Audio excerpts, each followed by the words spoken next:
Now we will go on to discuss conservation of linear momentum part 2. So in this case we once again discuss the conservation of momentum. जो हमने पढ़ा था कि for any isolated system where no external force acts on the system, initial momentum is equal to the final momentum. इसमें हमने क्या पढ़ा था?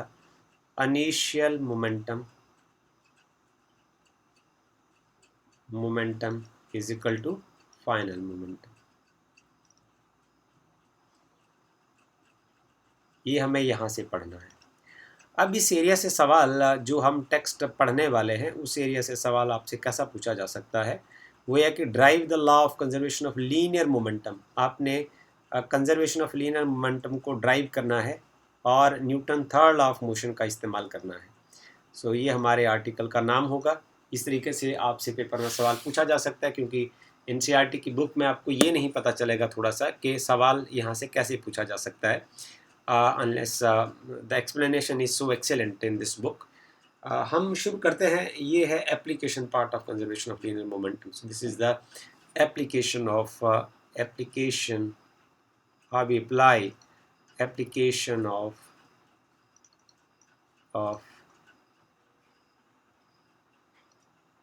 conservation of linear momentum. This is the application of conservation of linear momentum. Now see carefully. अब इसमें हम उदाहरण लेते हैं और आपको चीज़ें बहुत आसानी से समझ आने वाली हैं. आपको बड़ा दिमाग नहीं लगाना है, सिर्फ कंफर्टेबली बैठ के देखते रहना है. देखिए फॉर एग्जांपल आपके पास एक बॉडी है ए, राइट. इसको मैं ए लिख देता हूँ. This body is a. चलो इस बॉडी के ऊपर लिख देते हैं इसका नाम. ये आपके पास है बॉडी ए, ये A. The mass of the body होगा M A. This is the mass of the body A. और ये जो बॉडी है, कोई ऑब्जेक्ट है, बॉल है, ये शुरू में यू ए वेलोसिटी से मूव कर रही है. और यहाँ एक दूसरी बॉडी है, ये है, दिस इज बॉडी बी. इसको आप यहाँ लिख दीजिए. इसका मास आप ऐसे लिख दीजिए कि mass of the body B, और इसकी जो इनिशियल वेलोसिटी है वो यू बी है, और ये दोनों बॉडी फॉरवर्ड डायरेक्शन में मूव कर रही है. हम मोमेंटम की बात कर रहे हैं, तो मोमेंटम को हमें जनरली डिफाइन करना आना चाहिए. हम इसको लिख सकते हैं ऐसे कि momentum of the body A, initial momentum, जिसको मैं पी ए के नाम से लिख देता हूँ, तो इसका क्या होना चाहिए? ये होना चाहिए मास of the ball and initial velocity of the ball, जो कि यू ए है. तो इसको मुझे यू ए लिखना है. ये आ जाएगा यू ए. ओके. और इसका मोमेंटम इनिशियल क्या हो जाएगा? Momentum of the ball B, एक वेक्टर क्वांटिटी है, और इसको मैं लिख सकता हूँ mass of the ball B and initial velocity of the ball B.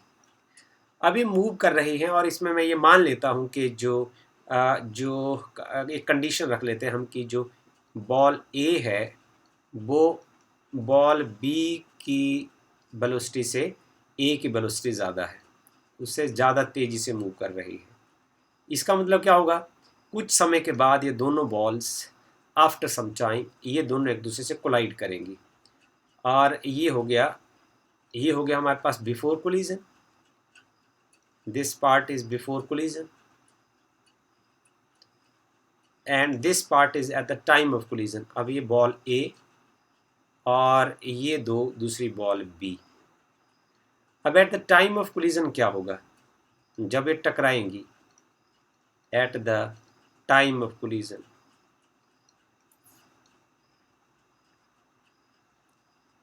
आपने कॉमन सेंस अपनी लगानी है. जब ये टकराएंगी तो जो ए है वो बी के ऊपर फोर्स लगाएगी, और उसको हम लिखेंगे कैसे? फोर्स ऑन बी बाई ए. और Newton third law of motion क्या कहता है कि जैसे ये ए बॉल बी के साथ टकराएगी तो बी ए के ऊपर भी फोर्स लगाएगी, और उस फोर्स को मैं ऐसे लिखूंगा ए के ऊपर बी कितना फोर्स लगाएगी. अब ये Newton third law of motion कैसे लगेगा? वो ये बताएगा according to Newton third law of motion. इस स्टेज पर मैथमेटिक्स इसका कैसा हो जाएगा कि जो एफ ए बी है वो एफ बी ए के बिल्कुल बराबर होगा। ये इक्वल होंगे और ऑपोजिट होंगे, पर जो एफ ए बी और एफ बी है एक दूसरे के ऑपोजिट होंगे। ये है Newton third law of motion. पर हमने ये पढ़ा था कि action and reaction are equal and opposite, पर साथ में यदि हम इस स्टेटमेंट को ज़्यादा क्लियर करके पढ़ें तो इसमें एक्शन और रिएक्शन नाम की कोई चीज़ नहीं होती। किसी को भी आप एक्शन मान सकते हैं और किसी को भी आप रिएक्शन मान सकते हैं। इसका मतलब क्या हुआ कि यदि आप कि ये जो कोलिजन की घटना है किसी डेल्टा टी टाइम के लिए हो रही है, तो आप डेल्टा टी से इन दोनों पार्ट को मल्टीप्लाई कर सकते हैं, क्योंकि ये दोनों सेम टाइम के लिए हो रहे हैं। तो मैं यहाँ लिखूँ, जरा जरा देखना जरा गौर से। मैं ऐसा लिख देता हूँ, माइनस एफ ए बी को मैंने इधर से डेल्टा टी से गुणा कर दिया, और एफ बी ए, क्योंकि दोनों बराबर समय के लिए हो रहे हैं, एक्शन और रिएक्शन का समय जो है वो अलग अलग नहीं है। ये देखिए, अब ये क्या बन गया, ये बन गया इम्पल्स।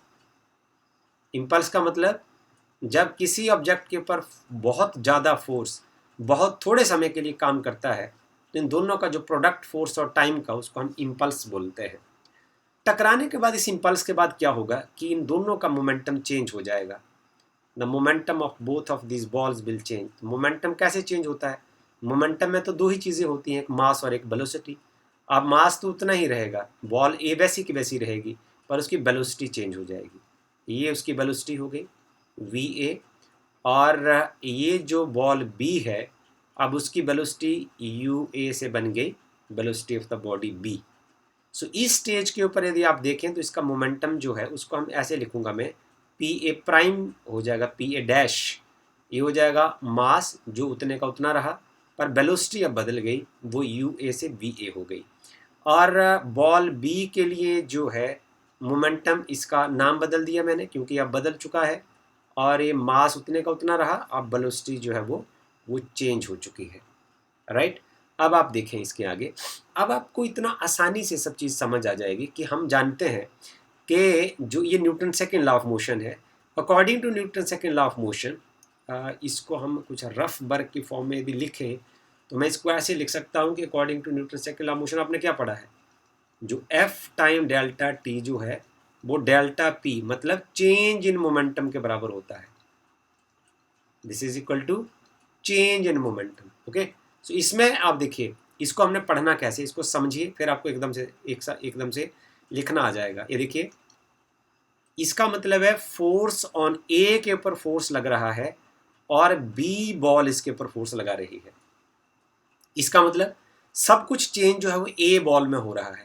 तो change in momentum of A क्या हो जाएगा, तो change in momentum of A क्या होगा, ए होगा, इसका मतलब है minus of change in momentum of body A बराबर है, इसका मतलब क्या है, इसका मतलब है change in momentum of body B. अब आपको बड़ा आसानी हो जाएगी। देखो जरा इसको कैसे लिखना है। पहले तो मैं माइनस का साइन यहाँ लगा देता हूँ जो Newton third law of motion से आता है। ए का मोमेंटम कितना चेंज हुआ, ए का मोमेंटम था, शुरू में था पी ए और बाद में हो गया पी ए प्राइम। तो मैं इसको ऐसे ना लिख दूँ, कितना मोमेंटम चेंज हुआ, पी ए प्राइम में से, फाइनल में से इनिशियल को घटा दिया मैंने, बराबर है। अब आप यहाँ लिखिए बी का मोमेंटम कितना चेंज हुआ, ये देखो बी का फाइनल मोमेंटम ये वाला पार्ट, और इसका पहले मोमेंटम था ये वाला पार्ट। ब्रैकेट को खोल दीजिए, आपके पास आ जाएगा minus P A prime plus P A is equal to P B prime minus P B. Right. अब इनको आप प्राइम वाला पार्ट एक साइड ले जाइए और अनप्राइम्ड पार्ट एक साइड ले जाइए। P A plus P B is equal to P A prime, ये दूसरी ओर चला जाएगा, प्लस पी बी प्राइम। गौर से देखिए, ये है initial momentum of body A, initial momentum of body B. इसको मैं लिखूंगा initial momentum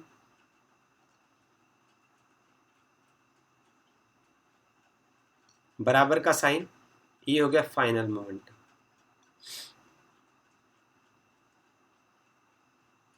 okay, so this is all about this article कि जो इनिशियल मोमेंटम है वो फाइनल मोमेंटम के हमेशा बराबर होता है। और ये जो लॉ है, law of conservation of linear momentum, applicable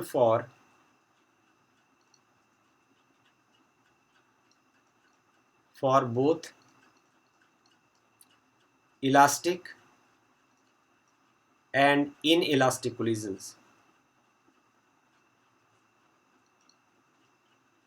for both elastic and inelastic collision. इनके बारे में हम आगे चर्चा करेंगे। जो इलास्टिक कोलिजन होता है उसमें जैसे इनिशियल मोमेंटम फाइनल मोमेंटम के बराबर होता है, तो उसमें जो इनिशियल काइनेटिक एनर्जी जो है इन इलास्टिक कोलिजन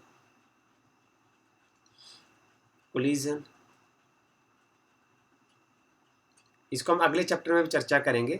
उसमें होता है initial kinetic energy is equal to final kinetic energy. अब आप इस इक्वेशन से लिखिए जरा, इनिशियल काइनेटिक एनर्जी को आपको निकालने के लिए क्या चाहिए, उसमें मास और वेलोसिटी का स्क्वायर होता है, तो वो हो जाएगा 1/2। शुरू में मास था ma, वेलोसिटी थी ua, उसका स्क्वायर कर दीजिए। और b बॉडी का ले लीजिए 1/2, उसका मास था mb और उसकी इनिशियल वेलोसिटी थी ub, बराबर है।